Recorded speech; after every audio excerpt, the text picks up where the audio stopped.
Hi guys, it is Connor here. Hope you're all doing fantastically well. Hope you enjoy this show. Make sure you like, comment, and subscribe. We've got more of these coming out throughout the week. It's been an absolute pleasure, and I hope you're enjoying the content. We're trying to go like beyond the boundaries and do other things. Go to different countries, meet other fans, meet in different locations as well, and just make things a little bit spicy for you guys. I hope you're enjoying it. It's been an absolute pleasure. Make sure you like, comment, subscribe. See you in a bit. Yeah, got a little mate. 2-1. You should have seen he says that. You should have seen his face light up when he saw me at fucking football content awards. Oh, yeah. He's like walking back with beers to missus. So me. Oh, was it? You weren't that much of a threat to us back then. Welcome back, everybody. Sorry, we're doing intro. Yeah.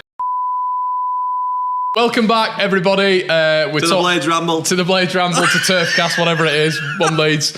We're back here discussing, this time, the psychological battle between all three teams. We're going to start off Yeah. Oh, we're going to saying Leeds, Careful. are they going to fall apart? Are they going to fall? Thing is, I'm glad you brought this up because I always want to get a Leeds fan's perspective on that. It sounds just like it.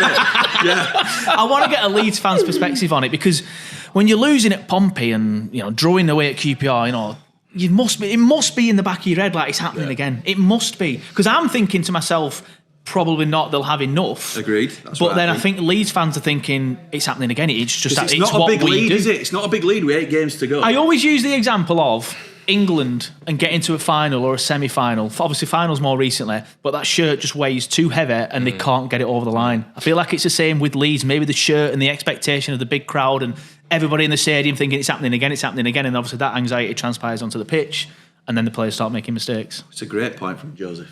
No, I don't disagree with it. I think it's. I will back us in a sense of I do think it is everybody's biggest game. I do. I think it's everybody in the Championship's biggest game. They all love to play Leeds. They all love to beat us.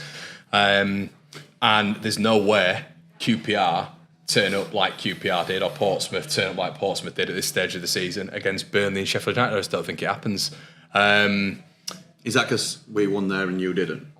But I think there's more context to be applied there. Okay. But that's not me taking away Leeds' poor performance. It was a poor performance. Yeah. It was. Half, I've not heard Fratton part like that this season, so it's been quite interesting to hear that. When you're watching the highlights package and they're having an absolute ball at a party and they've got nothing to play for. But fair play to Portsmouth, better team, not bitter.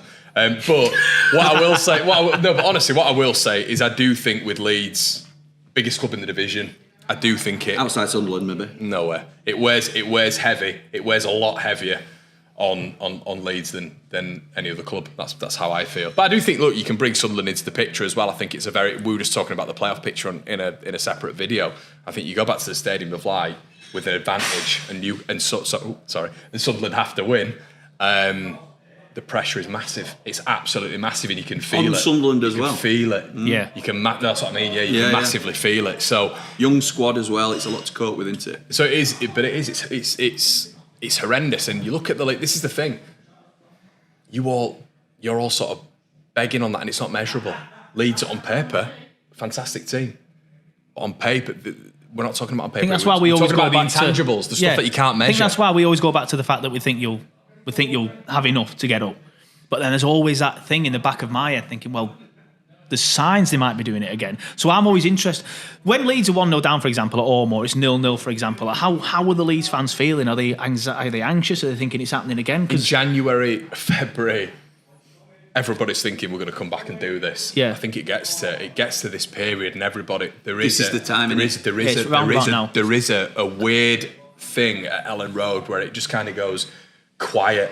The songs maybe stop a little bit, and you are getting people doing the old nail biting. Because we've seen it before. You were very quiet at Bramall Lane. When we went 1-0 up and you didn't score till 77th, we couldn't hear you. And it's expected because it's there's so much riding on it, and we've been quiet at Bramall Lane this season. It's difficult, isn't it? But I agree with Joe. I think the pressure, one loss for Leeds and 2 wins, a win each for us, and you're third. I think, as good as you are. Not that I think Leeds will lose the next match, but for example, if they did, and us two both win, I think that's it then. Really? I think they've crumbled. Whether they... That's a difficult. Because we were talking about, because we've said previously that it is quite different being second first and then being third. I wouldn't want you chasing us. I think then it wouldn't be that the pressure's off as such, but I think at that point. Yeah. Maybe the whole rhetoric in the media, Talk Sport, Sky Sports, they're all better to be the hunted Leeds than are the done, hunted. blah, blah, blah, they're falling apart. And then we're kind of going for it with like 6-7 games left with the talent that we've got. There's a different pressure leading the pack in there, I think. And sort of keeping people away. We should be far away now, though. We've had opportunities. You were 5 points clear, weren't you? Yeah, we should. Only, 3-4 games ago? Yeah, we should be. It's definitely I didn't want to call it a blip. I wanted to call it a bit of a wobble. I think blip's fair. But I think it is a blip. What is it, 2 draws and a defeat and a win in your last 4? Yeah, which the average, that's a massive seasonal average. I mean, it's 5 and 12. I mean, we've been picking up 10 minimum out of 12, really. I am a bit worried that this is your blip now and then. Obviously, you've got favourable games coming back from the international break. That's the big thing, I think. I think the big thing in the context of your season was when us two both drew and then you beat Millwall. If us two had both won matches that night and then you'd have gone into that Millwall game third, I think you potentially don't win that. And the anxiety then transpires onto the pitch. And Millwall as well. Yeah, exactly. But the fact that we drew, you went into that game going, yes, we can go and win this and comfortably get a gap between the chasing pack, and that's exactly what you did. But I think the next 2 games for you were massive. 2 games are huge. You win them 2, which I think you do, and then I think you just kick on, which is what I think happens. Yeah, you've said that, to be fair, Joe, consistently, haven't you? So I agree. I do think if we're talking purely about mentality, I think Leeds I would be most concerned about as a neutral. Yep. I think Sheffield United have been tested significantly recently. We dropped points, you could say, against Bristol City at home, but they were more than worthy. It's just wilder. They were more than worthy of a point as well, and we deserve. I'm glad we got out with something, but going to Sheffield Wednesday and winning with the pressure on when we dropped down to third because you two had played first. Yeah. I think that's a huge mind shift and mentality shift in our favour. It tells us we can do what we need to do when under pressure. Burnley are chasing.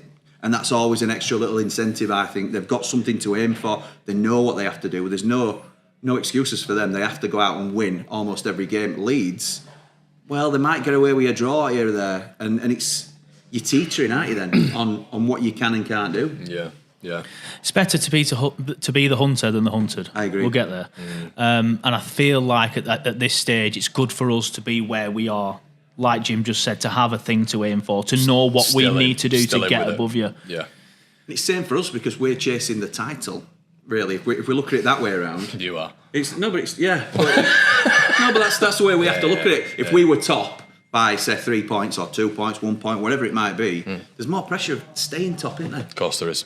Yeah, no, I think, look, it's when we're talking about us lot, it's, I don't know if you, I mean, Burnley, it just feels any time I've seen Burnley in the Championship, you've gone up and just won it every single time. Sheffield United have been in more battles, definitely. I know we've said if we both get playoffs, we don't fancy either club's chances. No, so you think Leeds might falter if you drop into the playoffs? Yep. I think Sheffield United probably will. So is that a bit of a mental thing, then? Maybe. I think that's because you two, like you said, you're in the top 2. But it is all based. It's all based on. But there is that. But statistically, 3rd and 4th always go up nowadays because of the gap. I don't think you look at that as an independent thing, though, do you? But what I was going to say was, and obviously, so that's 3rd on the last day of the season.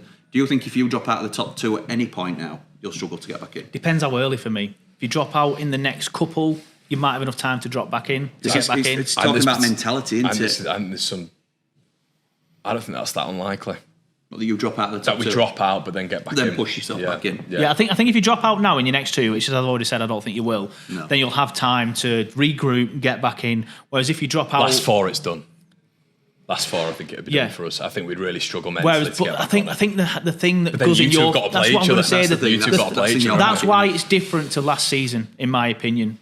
Burnley and Sheffield United had to play each other. Ipswich and Leicester didn't. So if you take that game out, if we didn't have to play each other, who do you think goes up?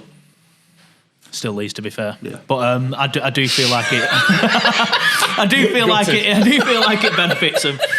You can bleep this guy. I just think that, like you said, on all the metrics, I just think that they are the best, and it's frustrating as it is. It would be like if we're talking. We just need to get into your heads. That's what us two Not us two personally, but Burnley and Sheffield United need to get into Leeds United heads, to the fans' heads. And that's why I've been, giving all the banter out, creating these images about a rear wing mirror and Sheffield United. Chris, I've seen them, mate. Yeah, I know the fans will see it. I know the fans will see it. I know the fans then get anxious. I know the fans then transpires onto. I'm doing my bit, and the players see it. I'm doing my bit.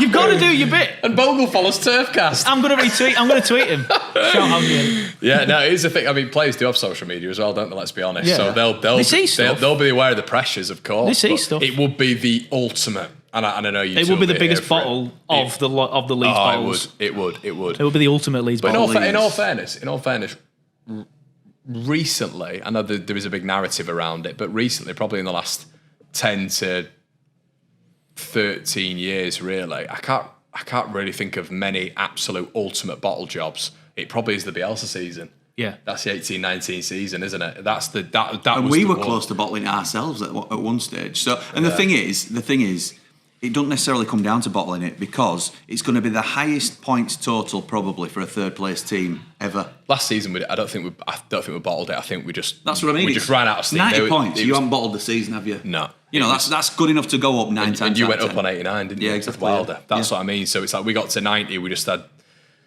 behemoths in that division. Yeah. Ipswich were a runaway train, and Leicester and Southampton's squads were just very good. If Burnley get to 95 points and there's 2 teams finish above them, they're absolutely devastated. But you can't say. You just got to say fair enough. Do you think that'll happen? Do you reckon one team will get to? I think one team will get to I think we'll probably 93 maybe. The third place team will probably eclipse. Did we finish third or did we finish fourth last season? No, third. Was it third? So we got 90 because Southampton got 87. I think. You got 90. But so the third team is going to eclipse that, aren't they? Yeah, they are going to eclipse that. Unless one of us falls off a cliff. Unless Marcus Edwards drops out. If he picks up an injury. Yeah, it's done for you, isn't it? Yeah. It's draws. It's back to draw city. Thank God for the international break. But I think as well, talking about psychological as well, this come at the perfect time for us. Last season, it came at the worst time for us because it's come at a bad time for us. It's come at a bad time for you, 100%. And I do think it has come at a bad. I think it's perfect for us right now for a reset. Swansea back at home. You could say the same for Coventry though, couldn't you? Because Coventry have had a great run, just won 3-0 against Sunderland, and they come to Bramall Lane next game after the international break. Yeah, you could, yeah. I'm glad that they've got a little bit of a break. Also, we've got very few players on international duty this time. We've got a few. You've got 15, 10. Yeah. Are they going to come back fit and firing? Are they going to pick up a little knock here or there? Dan James misses, a game or two or whatever it might be. But on that, when you do look at, this is another thing with Sheffield United, there is the problem. You've spoken about Marcus Edwards. You have to keep Campbell fit. Campbell has to be fit for you. I personally do not think. I think how good he's been for you, in particular, leading the line. Like almost 1 point. His goals per game has been. 1-0. Tyrese Campbell's been the whole thing, hasn't it? Cannon coming in. I think right now it'd be a little bit raw. Keith Moore. We have got goals elsewhere on the pitch though. Ben Burton Diaz is a goal threat. Gus Hamer's always good for a goal. But you've said to me lots of times that it's not just about the goals with Campbell. Campbell does absolutely everything else you want with that forward player. He's an all-round forward player that's I think he's the best in the division at the minute. I have to say that. It's very based on injuries, isn't it? Because if you lose Edwards, if you lost Campbell, if we lost probably Tanaka, yeah, but who's going to it's like this for everyone. It's like this for everyone at this stage of the season, though, isn't it? It's like this for everybody. If you lost Leeds, like right now with the problems that we have, you can sort problems out that we have with Nonto and Ramazan. If you lost Joel Peru, yes, he's not an out-and-out, goal machine. Yeah. But he's been the focal point of your side recently. Peru, yeah. Yeah. So that maybe knocks you a little bit. Yeah. So we'll see, mate. We'll see. It's a centre half that you don't need to go down injured. Oh, that'd be the worst. Sorry, I don't know why I said Tanaka. Yeah, centre half. Joe Rodon comes back injured. Hey, it's done. I think that would be done. I think really? Yeah. That bad? If you got one of them out for a 3 or 4 game period, I don't. Because who have you got? It would have to be Ampadu patched up coming back in, and that would be. Even though he wouldn't be fit, I don't think he's fit to come back now, to be honest. But if he comes back, Ampadu's another thing. Ampadu comes back with the run in. If we've got 6-7 games left, if he comes back, it's massive. We just didn't have that last season. Rutter was carrying a hernia. It was last season. Leeds was Somerville FC. It was Crescentia Somerville FC. Yeah. It's way more different this season, and we've got easier games. Wasn't he playing Ampadu and Rodon though at one stage as centre back, as a first choice pairing, and Pascal's missing out? Yeah, Pascal. You think there's a danger he goes back to that? Well, if he does, we're in trouble. I don't want to see any striker pinning Ampadu again. I like Ampadu, but at centre back, he's not the one. No, he's not the one. Not centre back. So mental advantage then. It's interesting. Context applied. Yeah. Context applied. I think maybe Leeds have got the most depth, maybe which we didn't have last season. I think when we're looking at maybe players going down, Leeds are probably in the better position in terms of, aside from centre backs, depth-wise. And just to move away from that as well a little bit, I think they've got the better fixtures. Yes, you are. I think we've probably got the better fixtures, haven't we? Okay, so what's something? So from two outsiders' perspective, then Leeds fans will say, because they're all petrified right now. So please say something nice about this. Yeah, help us. But if Leeds fans are to say, yeah, but these teams have got something to play for. My rhetoric's been back to it. Well, so boy, you are guaranteed that at least one of us drops points. You guaranteed it because we play each other. That's the mentality thing, though. All Leeds fans think that Burnley, Sheffield are going to literally win every single game now, and we're going to drop points. There's literally no chance of that happening. But we're in a weird position where all three of us can say it's in our hands. All three clubs can say it's in our hands. It is, yeah. So we play each other. Yeah. Are there any of your fan base worrying a little bit, or is it just sort of like calm seas, not like Leeds? No, they are worrying. You always get a section of fans worrying. It's probably not as much as Leeds, because Leeds are Leeds, and they'll always worry because of what's happened. But yeah, I think there's some fans that are saying, let's just concentrate on the playoffs for us, because they can't see us getting enough wins to catch either of you. But I think that takes the pressure off. Leeds can't have that. We just cannot have that. It's we're nervous as a fan base, but we're in a good position, aren't we? We're trying to enjoy it rather than fear it, and it's hard because it's getting down to those crunch games. If you'd have drawn to Wednesday, I think it'd have been interesting. That's what I was saying earlier. That win's a huge boost for us. Not just for the obvious reason, but if Ingleson could score from 5 yards out, that'd have been nice as well. But there we go. But he can't. That's so hard lines. Shout out Ingleson. Yeah, shout out to you, mate. Yeah. We'll leave it there, everybody. Let us know in the comment section below what you think in terms of mental fortitude. Who's struggling? I think there's an obvious one who we're all going to focus on here. But let us know what you think in the comment section below. It's been an absolute pleasure. Up the blades. Cheers.